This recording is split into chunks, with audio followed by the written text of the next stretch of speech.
మంది నిరుద్యోగులు నిరాహార దీక్షకైనా ప్రాణాలు తెగించైనా మాకు వెబ్ నోట్ వచ్చేంత వరకు మేము కదలమని భీష్మించుకొని కూర్చున్నారు. అయినా పోలీసులు మిమ్మల్ని పంపిస్తామని చెప్తున్నారు. మరి మేము పిలవక ముందే మరి మమ్మల్ని ఇక్కడికి ఎందుకు తీసుకొచ్చి రాళ్ళను ఆ రోజు తీసుకురమ్మా పొద్దున. మరి తీసుకొచ్చేది వాళ్ళ ఇష్టం, పోవద్దాం మేము పోవన్నా కానీ మళ్ళీ వాళ్ళే పంపిస్తున్నారు. ఎందుకు పంపిస్తున్నారు ఏంది? ఖచ్చితంగా నిరుద్యోగులు అందరూ కూడా ఆలోచించండి. దీనికి సంఘీభావంగా ఈరోజు జరిగిన దుశ్చర్యకు సంఘీభావంగా ప్రతి స్టడీ హాల్ల దగ్గర రేపటి నుంచి మీరందరూ కూడా నిరసనలు తెలియజేయాలి. ఎమ్మెల్యేల ఇండ్లు ముట్టడించాలి.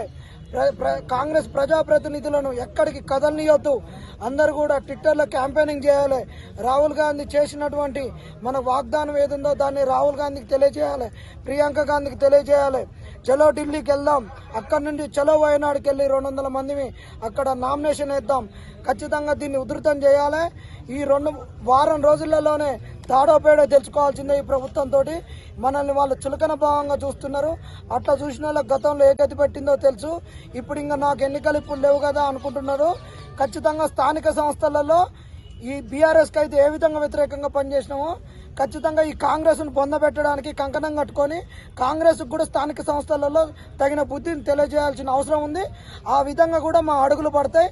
ఖచ్చితంగా వీళ్ళకి స్థానిక సంస్థలలో బుద్ధి చెప్తామని కూడా హెచ్చరిక జారీ చేస్తున్నాం.